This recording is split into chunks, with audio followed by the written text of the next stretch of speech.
дар бозиҳои олимпӣ дар шиноварӣ ба масофаи 50 метр бо сабки озод кишвари моро ду варзишгарон муаррифӣ менамоянд: Анастасия Тюрина ва Олимҷон Ишанов. Наст ялака таҷрибаи баромад кардан дар бозиҳои олимпиро дорад. Соли 2016 дар Рио ӯ ҳунарнамоӣ карда буд.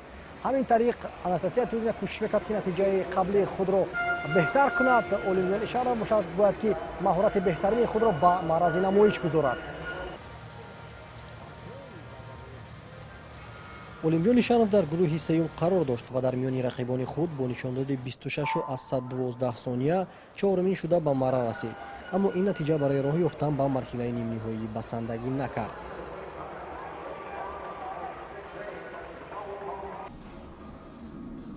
Анастасия Тюрина, ки ҷавонтарин иштирокчии бозиҳои олимпӣ дар таърихи Тоҷикистон ба ҳисоб меравад, рақобатро дар гурӯҳи сеюм шурӯъ намуд.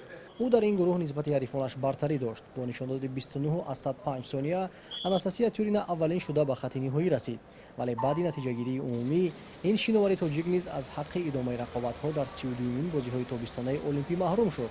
Бояд қайд кард, ки натиҷаи қаблии худро Анастасия беҳтар намуд. дар бозиҳои олимпии Рио 2016 дар синни 15-солагӣ ҳамин масофаро дар 31,115 сония тай кард. Акнун бошад 29,105 лозим шуд. 2,1 сония фарқият. ин вақт шояд барои мардуми дур аз варзиш на бештар аз як лаҳза аст, аммо дар шиноварӣ пешравии калон ба ҳисоб меравад. пас аз ҷамъбасти ҳунарнамоии варзишгарони мо дар маркази обии Токио хостем бо онҳо суҳбат анҷом диҳем, аммо шароитҳо феълан чунинанд, ки дар дохили як макон бо ҳамватанони худ буда наметавонем бо онҳо ҳарфе аз наздик занем. ин ҳам сабабҳои худро дорад. барои иштирок дар ин ва ё он мусобиқа барои рӯзноманигорон мушкилиҳои зиёд пеш меоянд. барои мисол, барои сабт кардани ягон мусобиқа дар маконҳои муайян мо бояд ки 24 соат пеш аз оғози мусобиқа дархост ба шуъбаи кор бо шабакаҳои хориҷӣ равон намоем.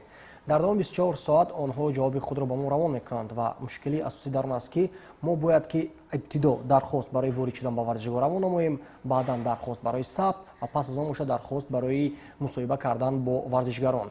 аз сабаби оне ки дархостҳо бениҳоят зиёд ҳастанд ва минтақа маҳдуд аст, танҳо шумораи муайяни одамон метавонанд ки мусоҳиба кунанд бо варзишгарони худ, дар бештаре аз ҳолатҳо мо мутаассифона рад мегирем ва барои мисол, агар мо мутаваҷҷеҳ шавем ба ҳамон ҳуҷҷате ки ба мо равон карданд дар рӯзи рақобатҳои Теймур Раҳимов ва дар рӯзи иштироки шиноварони мо дар мусобиқаи шиноварӣ дар масофаи 50 метр, пас мо метавонем бубинем ки ҳатто барои сабт кардани мусоҳиба бо Анастасия Тюрина ва бо Олимҷон Ишанов дархости мо рад гардид, чунки ҳамагӣ 8 ҷо барои ба наворгирии мусоҳиба бо варзишгарон буду халос.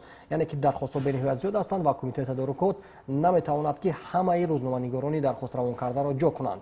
барои мисол, барои сабт кардани рақобатҳои Теймур Раҳимов дар вазни ҷамъи 100 килограмм дар риштаи ҷудо мо ҳуқуқ надоштем, зеро ки ана ҳамин дархости мо рад карда шуд.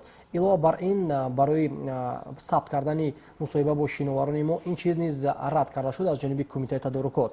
яъне ки вақте ки дар дархост declined меояд, маънои онро дорад ки дархост рад гардид. дар сурате ки дархост closed, яъне маҳкам шуда бошад, маънои онро дорад ки мо ҳуқуқ дорем. бубинед ки аз миёни 6 дархости мо танҳо 2 тояш қабул гардиду халос, дар 4 дархости дигар ба мо рад карданд.